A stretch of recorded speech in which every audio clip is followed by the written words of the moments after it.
Good evening. I'm Caroline Curran, staff writer with the Brunswick Beacon. Welcome to the Brunswick County Commissioners Candidates Forum, sponsored by the Brunswick Beacon and ATMC TV3.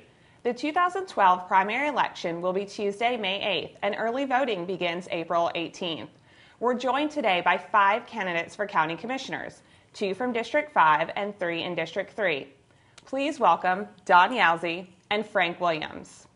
Candidates will have 1 minute for an introduction at the beginning of their segment and 1 minute for a closing at the end of the segment. They will each have 30 seconds to answer a question unless it's otherwise noted. The order of today's forum was decided by a coin toss earlier. Mr. Yowzy, let's start with you. You have 1 minute to introduce yourself to the voters. Hi, I'm Don Yowzy. I'm a Leland resident. I was the health director here in Brunswick County for 14 and a half years. I'm a retired lieutenant colonel from the Air Force with 25 years service. As the health director here, I was the health director of the year in 2003, and I got the Ron Levine Award for excellence in 2009. When I took over the health department, they were in disarray and broke. They had $98,000 in the bank, which is less than 1 week's salary. When I left them after my time, they had $3.5 million in the bank, and during my time as health director, I had returned between $5 and $7 million of tax dollars to the county because I came under budget every year. And during the economic downturn, I cut my staff back 20% when there wasn't not enough productivity and earnings to pay those salaries. I thought I owed it to the taxpayers to reduce my staff if there wasn't money coming in to pay their salaries. Thank you.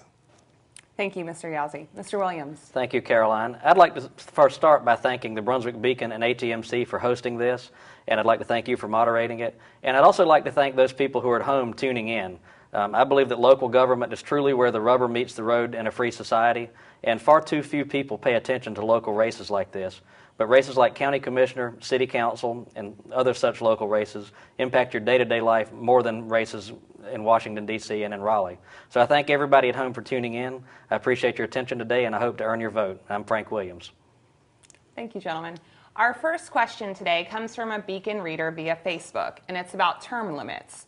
Do you support term limits for county commissioners? If you do, can you please explain how many terms you think is appropriate? And if you do not, why do you not think it's appropriate? Mr. Yowzy? I think term limits would be helpful. I do believe that it takes about 2 years for someone who knows nothing about local government to get up to speed, to know what's going on in the government and be able to function well. But I think that 3 terms would be a fair amount. And after that time, we need some new blood, some new ideas, and then we should turn it over and let somebody else take over the leadership. Okay. Mr. Williams? I think that term limits would be certainly something to consider. I do think that people can stay in these offices far too long. I mean, I do think we need fresh faces, and I would consider something, probably 3 terms, as Mr. Yowzy mentioned. I wouldn't want to limit it to 2 terms because sometimes, as he also mentioned, it takes people a couple of years just to get in the flow of things and to learn what's going on. Okay, so 3 terms, that would be 12 years. 12 years. For the 4-year terms. And if I could add one thing, I think the danger in limiting it to less than that is you want the commissioners who report to the voters to be in charge. You don't want the staff to be in charge. And I respect the staff, but it needs to be someone who's accountable to the voters who are making the ultimate calls. Okay, well, thank you. Our next series of questions, we're going to focus a bit on economic development. As everyone here knows, Brunswick County recently suffered the loss of 2 major industrial expansion projects with Continental Tire and Caterpillar choosing South Carolina and Georgia respectively. So over the next series of questions, we're going to focus mainly on issues that have to do with that. What do you think why do you think Brunswick County lost out on these 2 major projects and in turn thousands of jobs? And I don't have any specifics about why that happened. I know what I read, and I think that the fact of we were able to get together and work out some incentives and do it quick enough to get their attention so they felt they were welcome as one of the reasons it failed. I've also read that maybe not having a port closer was some of the reasons that it failed. Certainly with an 11% unemployment rate in this county, we need to do everything we can to bring jobs to this county so we can put people back to work. Okay. Mr. Williams? I think one thing that probably hurt us was the condition of the Port of Wilmington. I think that's something we need to, regardless of the port in Southport, the Port of Wilmington is an existing port we need to, I think, upgrade. I've talked to a lot of people who think that that's an issue.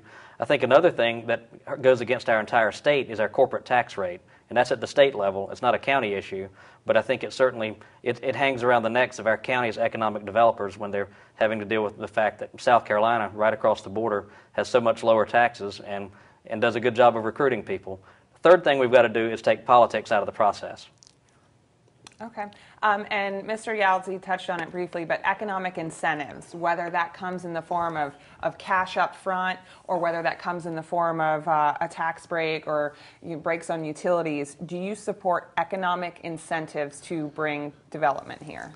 I think they can be helpful, but I think you have to be careful that you don't over-incentivize the people that are coming to the detriment of those that are already here and have people at work. And so I would think the incentives that were put in place, legal incentives, that depreciated over time once they got situated to help with the move here would be appropriate. But I don't think you can incentivize to the point that you hurt the people that are already here. Okay. Mr. Williams?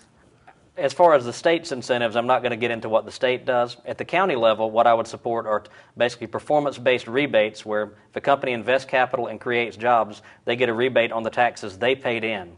Then it doesn't come out of other taxpayers' pockets. It comes out of only the taxes they paid in, have to be for a limited amount of time. And I think those should also be available to companies that are already here that invest capital and create jobs. Okay. You've given us a lot to think about on that. Another thing, too, that you mentioned briefly, you mentioned it's a state issue as far as the corporate tax rate, things like that. But here locally, what can Brunswick County do to become more attractive for these jobs? One of the things they've been working on is the industrial park between us and Columbus County.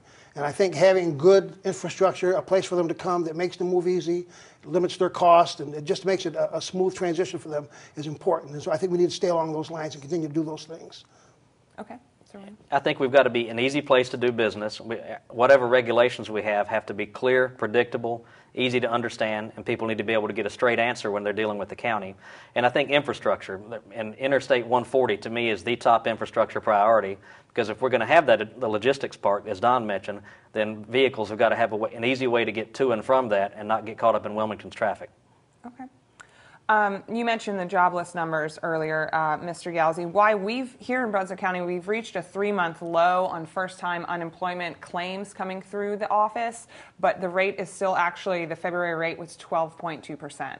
Obviously, this is unacceptable. What can local government do, whether it's the EDC or the county commissioners, what can we do to lower that rate and get people working, whether new industry, existing industry, expanded education? What can we do?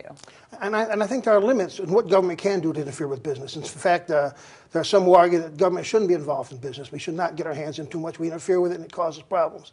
But certainly, as Frank mentioned, if we can do things to make people want to expand, to give them some of the same breaks we're talking about, bringing people that come in that help people expand their business, those are all things we should consider. And I think, again, just making it a more business-friendly place to do business where especially small business owners can open up a business and not have to jump through 50 hoops to get it going. They know exactly where to go to get their sign permit and that kind of thing. One challenge I do hear that a lot of businesses have is the ability to find qualified workers. There are people looking for jobs, but the people that are looking don't have the qualifications they need. And I think we need to really promote the workforce development aspects at our community college that already exist, but a lot of people don't know that they're there. I'm glad you mentioned the community college because there are a lot of resources, and I think that we have a great community college system here. This is perhaps more of a Board of Education question than a commissioner's, but just briefly, there's been a lot of talk of going back to the technical aspect of training and perhaps having a technical high school, saying that not necessarily all high school graduates should go to a 4-year college, that there's room for them to pursue these other avenues. Would you support a technical high school? I think I would. I think there are some people who don't have an interest in college, and yet they don't have the skills they need to get into the workforce. And so if you could have that in-between opportunity, that would be great. When I was the health director, though, we did work with the college very closely. In fact, their nursing school interned with us at the health department, and many of the nurses came to work for me after they graduated. Okay. Mr. Reyes? I absolutely think we need vocational education. Some people don't want to go to college. They don't need to go to college. They're perfectly wired for other things that I would never be good at. I can sit behind a desk. You don't want me to rebuild the engine in your car, though. It would never run again. There are people who are wired for those things, and we need to give them a career path so that they see something where they can get out of college or get out of the technical school and then get a good job that meets their skill set and contributes to the community. Okay, great.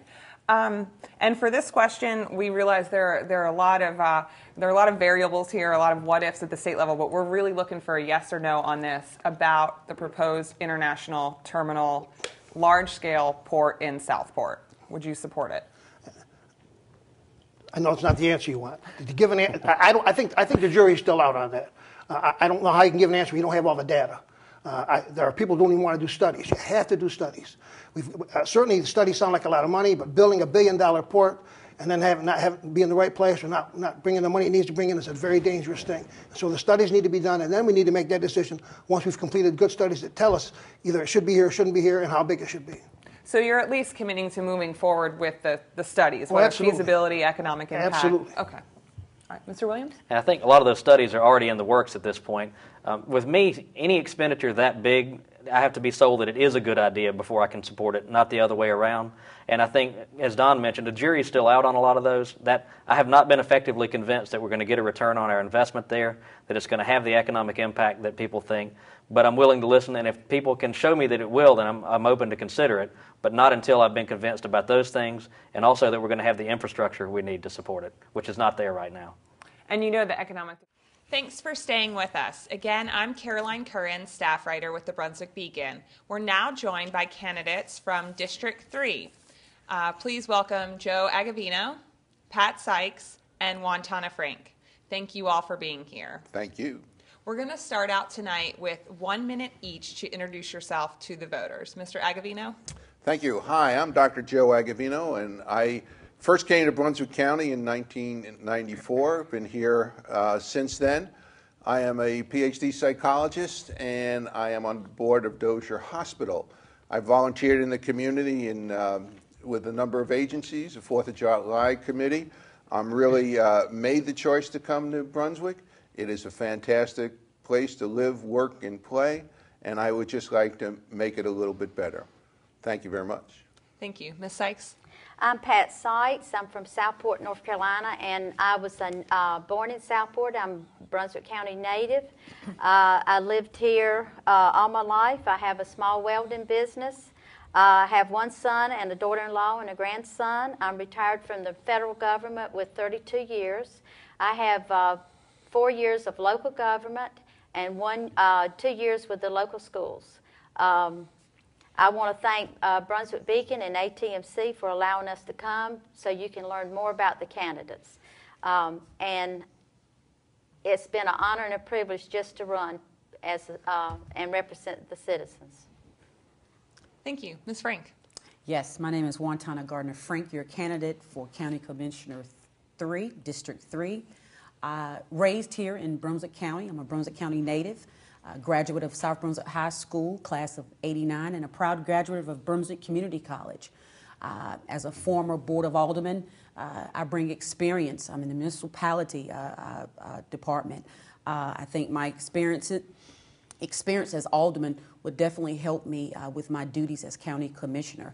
I currently sit on the board of trustees at BCC, and also on the executive committee at Brunswick Community College, and proud to be the first graduate of BCC to sit on the Board of Trustees. Thank you all for those introductions, and I'd just like to remind you, unless otherwise noted, you will have 30 seconds for each question.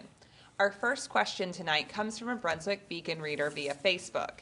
They'd like to know if you support term limits for county commissioners, and if you do support term limits, what do you think is an appropriate number of terms? Mr. Agavino? Great question. I definitely believe in term limits. I think 2 terms would be appropriate for a county commissioner. It gives us an opportunity to get in and do a job without worrying about making it a career.